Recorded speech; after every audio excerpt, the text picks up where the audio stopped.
பணம் எப்ப பெருகும் அப்படின்னா இந்த இருந்தா கொடுப்பேன் இந்த வார்த்தையே தப்பு. இவ்வளவு இப்படி நீங்க ஏமாத்துறீங்க அப்படின்னா உங்ககிட்ட இருக்கிறதுல கொடு. கடவுள்கிட்ட இந்த மாதிரி அப்ரோச் பண்ணீங்கனால இட்ஸ் டோட்டலி ராங். நடக்கவே நடக்காது. இந்த வராதல் பணம் வந்துச்சுன்னா அதுல இருந்து கொடுக்குறேன், வரவே வராது.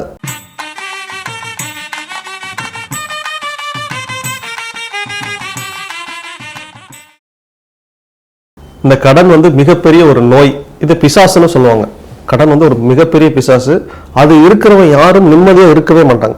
சரி, இந்த கடன் அடையிறதுக்கு எளிமையான வழிகள் சொல்றேன். இதை நீங்க செஞ்சு பார்த்து எனக்கு கீழே இந்த வீடியோ கீழே கமெண்ட் பண்ணுங்க. ஃபர்ஸ்ட், பணம் எப்ப பெருகும் அப்படின்னா நீங்க கொடுக்கும் போதும் பணம் பெருகும். இது எப்படின்னா இறக்க இறக்க ஊறும்பாங்க இல்லையா, அந்த மாதிரி. பட் இதுல என்னன்னா, சார் கொடுக்கறதுக்கு நான் தயார், பட் என்கிட்ட இல்லையே, இருந்தா கொடுத்துருவேன். இந்த இருந்தா கொடுப்பேன் இந்த வார்த்தையே தப்பு. ரெண்டாவது, என்கிட்ட என்ன சொல்லுவாங்கன்னா, சார் என்கிட்ட விற்காத லேண்ட் ஒண்ணு இருக்கு, அது வித்துருச்சு அப்படின்னா அதுல ஒரு பகுதி நான் கேளக்கேருக்கு கொடுத்துட்றேன் அப்படிமாங்க. ஏமாத்து வேலை. சரிங்களா? நீங்க இவ்வளவு இப்படி நீங்க ஏமாத்துறீங்க அப்படின்னா உங்ககிட்ட இருக்கிறதுல கொடு. இப்ப கேளக்கேர் உங்ககிட்ட இல்லாத ஒண்ண அதை கஷ்டப்பட்டு அவர் கேட்டாரா? இல்லவே இல்லை. உனக்கு கொடுக்கணும்னு மனசு இருக்கா? இருக்கு, கொடுத்துரு. அதாவது நீ நடக்காத ஒரு விஷயத்தை சாக்காட்டி அது நடந்துச்சு அப்படின்னா நான் உனக்கு கொடுக்குறேன் அப்படின்னா இட்ஸ் ஹம்பக். இது ஏமாத்து வேலை. இதை நீங்க பண்ணவே பண்ணாதீங்க. கடவுள்கிட்ட இந்த மாதிரி அப்ரோச் பண்ணீங்கனால இட்ஸ் டோட்டலி ராங். நடக்கவே நடக்காது. ரெண்டாவது, இப்படி ஒரு மனுஷனை கடவுள் செலக்டே பண்ண மாட்டான். சாமி என்கிட்ட 5 ரூபா தான் இருக்கு, சில்லற காசு இருக்கு, நான் போடுறேன் அப்படின்னு சொல்லிட்டு போட்டீங்க அப்படின்னா அதை அவன் ஏத்துக்குவான், மனமும் ஏத்துக்குவான்.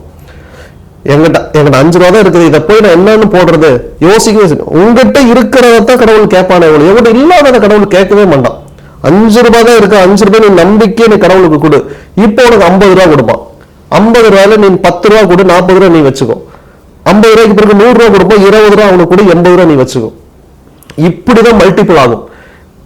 நீங்களா நடக்காத விஷயம். அந்த வராதல் பணம் வந்துச்சுன்னா அதுல இருந்து கொடுக்குறேன், வரவே வராது. அப்படி ஒரு இங்க எடுத்துக்காட்டே கிடையாது. ரெண்டாவது, கடவுளுக்கு நீங்கள் இப்ப காணிக்கு என்ன கொடுத்தாலும் உங்ககிட்ட இப்ப ஒரு 100 ரூபாய் நோட்டு 10 நோட்டு இருக்கணும். இதுல எந்த நோட்டு புது நோட்டா இருக்கோ அந்த நோட்டை நீங்க கடவுளுக்கு கொடுங்க.